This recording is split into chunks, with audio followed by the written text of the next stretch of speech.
રોજ ડેલી સવારે 7:25 ઘરેથી નીકળી જાઉં છું મધેસામાં પડાવવા માટે, બરાબર. પડાવવા ગયો હતો ને સવારે 8:07 મારા પત્નીનો ફોન આવ્યો કે તમારું એક્ટિવા જે રાતે ખરાબ થયું હતું તો વગર થયું કે નહીં થયું. તો મને જવાબ આપ્યો કે તું એક્ટિવાનું ટેન્શન ના લે, તું તારું ઘરનું ધ્યાન રાખ, બીજું કાંઈ કામ હોય તો બોલ. મારા પત્નીને હું એવી રીતના કીધું તો મારા પત્નીને એમ કીધું કે કાંઈ કામ નથી. તો પછી હું ફોન મૂકી દીધો ને મારા શિક્ષકમાં હું ધ્યાન આપવા માંડ્યો, બરાબર.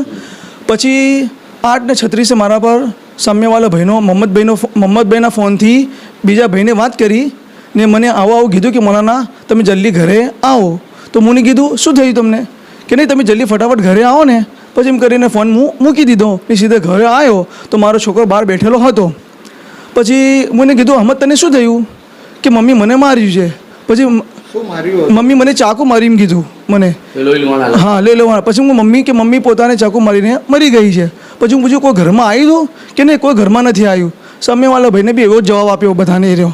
પછી આ બધું ઘટના ઘડી. મારે બાળકની 5 વર્ષ પૂરા થઈ ગયા હતા એને. મારી પત્નીની ઉંમર 33 વર્ષ છે. કેટલા બાળકો છે? મારા 3 બાળક છે. એક 8 વર્ષની છોકરી છે ને એક છોકરો હતો 5 વર્ષનો ને એક નાનો 8 મહિનાનો છોકરો હતો, તે ઘોડિયામાં સૂતો હતો એ રહ્યો. તમારી ફેમિલી લાઈફ કેવી ચાલતી હતી? અલ્હમ્દુલિલ્લાહ બહુ સારી ચાલતી હતી અમારી લાઈફ. આપના લગ્ન જીવનને કેટલા વર્ષ થયા? 9 વર્ષ પૂરા થઈ ગયા હતા અને ઉપર ચાલતું હતું. તો આપના વાઈફ કંઈ માનસિક તણાવમાં હોય? કંઈ નહીં, કશું કોઈ બીમારી નહીં, કોઈ દવા નહીં, કશું નથી. આ 2-4 દિવસથી ખાલી આવું કરતા હતા. તો હું એમને એવી રાતે જ કીધું હતું કે તું આવું કરે છે તો એક કામ પર આપણે ડૉક્ટરને બી બતાવી દઈએ ને કે આપણે જોઈ લઈએ, બીજાને બી બતાવી દઈએ કે એવું તો થઈને માથું દુઃખ કરે છે તો બતાવી લઈએ. આવું એટલે શું કરતા હતા, કેવી એટલે એમ કે એમને થોડી ડર લાગતી હતી કે આસ્તા બોલો ને એવું કહેતા હતા. તમે જોરથી બોલો તો ડરતા હતા? એટલે અમે જે ઘરમાં જઈને વાતો કરીએ ને તો છોકરાઓને બી આવા કહેવા માંડે કે આસ્તા બોલો ને, જોર જોરથી ના બોલો, બહાર અવાજ જાય છે. મને બી કે આસ્તા બોલો ને, બહાર અવાજ જાય છે. હું તો કોનાથી બીક લાગે કે કંઈ નહીં એમ કહેતા હતા. તો એટલે કદાચ ડરી ગયા હોય કોઈ વસ્તુને લઈને એવું કંઈ બન્યું? નહીં, કંઈ નહીં, કશું નહીં. 2-4 દિવસથી થોડા એવું કરતા હતા. મેં એમને સામને બી ગયું કે તને એવું લાગે તો આજુબાજુ જઈને બેસ તો થોડું તારું દિમાગ બી ફ્રેશ થાય ને એવું હોય તો આપણે ગામડે જવાનું હતું જ અમારે. અઠવાડિયા પછી મમ્મી પપ્પા હજમાંથી આવવાના હતા 7 તારીખે. તો હું કીધું અઠવાડિયું તું જાય ગામમાં તો તું ત્યાં મારા પત્નીને હું કીધું કે ત્યાં મહિનો જેવું તું રહે, હું આટલે રહીશ તો તારું દિમાગ ફ્રેશ થઈ જાય. એટલા સુધી મારી વાત બી થઈ હતી ને રાત્રે ખાતે બી મારે વાત થઈ કે એવું તો આપણે સવારે આપણે ડૉક્ટરને આપણે બતાવી દઈએ તો આપણે કાંઈ ટેન્શન ના રહે એમ. મને એવું કંઈ સવારે ઉઠ્યો બી કોઈ હતું નહીં એવું કમ્પ્લીટ. મને ચા નાસ્તો બનાવી આપ્યો પણ મારું મોડું થઈ ગયું હતું. એક્ટિવા ખરાબ હતી એટલે મારે ચાલીને જવાનું હતું. તો મેં કીધું તું રહેવા દે, આપણે 9:30 વાગે હું આવીશ તો આપણે નાસ્તો કરી નાખીશ. એટલું વાત થઈને હું જતો રહ્યો. તો બીજે કંઈ મને ખબર છે નહીં બીજી વાત. તો જ્યારે ઘટના ઘટી ત્યારે બી એ કિચનમાં રાંધતા જ હતા? એ બધું મને કશું ખબર છે નહીં. તો તમે આવ્યા પછી શું જોયું તમે? હું આવ્યા પછી અહમદને બાળક જખમી જોયો. પછી ઘરમાં આવ્યો તો એ બી એકદમ પડેલી હતી. હું એને પૂછ્યું શું થયું, બોલ. હાથ પકડીને બી ચેક કર્યું મને કે બોલ શું થયું તારું. મને પછી મારા હાથ પગ ઢીલા થઈ ગયા. લોકોને કીધું એમ્બ્યુલન્સ બોલાવો તો એ બધા આજુબાજુ પડોશવાળા બધા આવ્યા, એમ્બ્યુલન્સને બોલાયા. મને તો ગભરાઈ જ ગયો હતો હું. મને કંઈ ખબર છે નહીં, કોઈ વાતચીત કે હલન કશું નહીં. બધું એમને આમ પડેલા હતા એરા. અહીંયા ઢળી પડ્યા? હા. છોકરાની તબિયત અત્યારે કેવી છે? બહુ સારી છે અલ્હમ્દુલિલ્લાહ, બહુ સારી છે એની તબિયત. કેટલા ટાંકા આવ્યા અને કઈ એને ગળામાં આટલે છોરી વાગી હતી, બસ એટલામાં એને ઓપરેશન થયું છે ને અત્યારે એને સારું છે.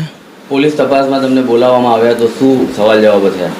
સવાલ જવાબ કે તમે ઘરેથી કેટલા વાગે નીકળ્યા, શું થયું હતું, ક્યારે ફોન આવ્યો, કોનો આવ્યો, કેટલા વાગે તમે આવ્યા, આના પહેલાં કોઈ બનાવ બને તો આવો, એવું બધું મને પૂછતા હતા. તો જે હતું હું હકીકત એમને સામને કહી દીધું હતું હું બધું જે કહેવાનું હતું એ.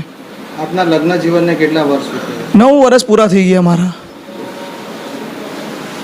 શેખ મોહમ્મદભાઈ જે છે મૌલાના, એ મારા સાથે જ અમે લોકડાઉન બી સાથે જ અમે રહેતા હતા.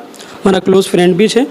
એ હિસાબથી 11:30 વાગે જો મારા પર ફોન આવ્યો હતો કે આવી રીતના સુસાઇડનો મામલો થયો છે બિસ્મિલ્લા બેકરીની ગલીમાં. તો હું મારા ફેમિલી કામમાં હતો. તો એ હિસાબથી મેં તરત કામ છોડીને તરત હું અહીંયા આવ્યો. અહીંયા જોયું તો પોલીસ વગેરે બધા હાજર હતા, પીઆઈ સાહેબ બી હતા. પછી મારી હાજરીમાં જ ડીસીપી ઝોન 7 બી આવી ગયા હતા. એ હિસાબથી એમની તપાસ ચાલુ હતી પણ હજી સુધી તપાસ ચાલુ કરી નથી. FSL રિપોર્ટ બી ચાલુ જ કર્યું હતું. એના પછી એમને તપાસ ચાલુ કરી પછી એ હિસાબથી પોસ્ટમોર્ટમ માટે લાસ્ટને 4:30 વાગે જવા લઈ ગયા હતા અહીંયાથી. એના પહેલાં ફિંગર વગેરે બધું લેતા હતા.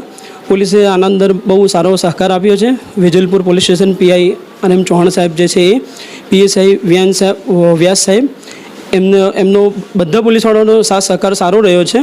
આ જે ઘટના બની છે એ ઘટના બહુ દુઃખની વાત છે. હું એસડીપીઆઈ તરફથી હું ખુદ બી મૌલાનાના પરિવાર સાથે છું.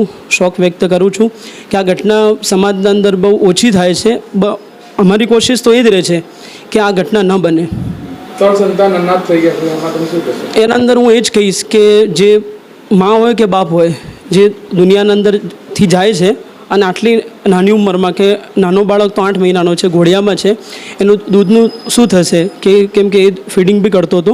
એ હિસાબથી હું એમની ફેમિલી સાથે લાગણી વ્યક્ત કરું છું કે પરિવારને નેમલ બદલ અલ્લાહ તાલા આપે ને એમને ખુદને બી શાંતિ મળે. અત્યારે મુસ્લિમ સમાજમાં જે સુસાઇડનો ટ્રેન્ડ વધી રહ્યો છે, ઘણા એવા કિસ્સાઓ સામે આવતા હોય છે. હાલમાં જ એટલે જમાલપુરમાં એક માતાએ તેની 11 મહિનાની બાળકીને માર નાખી છે. તે જ કિસ્સો અત્યારે હાલ તાજો જ બન્યો છે અને તેના પહેલાં આ કિસ્સો બન્યો ને એના પહેલાં પણ એક રિવરફ્રન્ટમાં મુસ્લિમ મહિલા કૂદી ગઈ હતી. તો આ સુસાઇડ વિશે મહિલાઓ અને મુસ્લિમ સમાજના શું મેસેજ આપવા માંગશો? હું મેસેજ તો એ જ આપવા માગું છું કે જિંદગીથી કંટાળીને સુસાઇડ, ખુદકુશી, જે ઉર્દુમાં ખુદકુશી કહે છે, સુસાઇડ કરવું એ ઇસ્લામના અંદર જાયઝ નથી, હરામ છે. તો જિંદગીથી તમે કંટાળી ગયા હો, એક તો કે તમે તમારી બચ્ચાઓના સામે રહેમ ખાઈને બધાથી પહેલાં તો એમને મારો મત. કેમ કે જે અલ્લાહ તાલા બચ્ચા આપે છે, જે મા બાપના જરીએ જે બચ્ચા આવે છે, એ અલ્લાહ તાલા એમનું ભરણ પોષણનું એ બી અલ્લાહ તાલા ખુદ જિમ્મેદારી લીધી છે કે મા બાપ બંનેને એના ઉપર શું મળશે. તો મારું સમાજને કહેવું એમ જ છે કે લોકોથી કંટાળીને અથવા ખુદની લાઈફથી કંટાળીને સુસાઇડ કરવું એ કોઈ હલ નથી. તમે આવો કોઈ મામલો બને તો તમે ખુદ તમારા જે ફેમિલીના વડીલ હોય એમના જોડે તમે રજૂઆત કરો, એમના જોડે વાત રાખો, ત્યાં મસલાનો હલ થઈ જાય તો પછી આગળ જવાની જરૂરત નથી. આગળ ઇસ્લામી કોર્ટ દારુલ કઝાબી છે અને ઇસ્લામી મુઆશરા અહીંયા સરખેજ જુવાપુરાના અંદર હું મીડિયા માધ્યમથી કહેવા માગું છું કે ઇસ્લામી મુઆશરા ઉલમાએ કિરામની એક કમિટી છે કે નાના મોટા જે ઘરેલું ઝઘડા આવે છે, જે કંઈ બી એવું બનાવ થાય છે, તો 4-5 ઉલમાઈ કિરામની એક ટીમ બનેલી છે. અથવા તમે તમારા મસ્જિદના જે ઇમામ સાહેબ હોય છે એ ઇમામ સાહેબ જોડે વાત કરો, આ મસલાનું હલ નીકળી જશે. અને આવી રીતે સુસાઇડ કરવું અને ખુદનું જીવન ટૂંકાવી લેવું એ કોઈ મસલાનો હલ નથી. કેમ કે આપણે ખુદ ઇસ્લામને ફોલો કરીએ છીએ. ઇસ્લામના અંદર સુસાઇડ કરવું એ હરામ છે.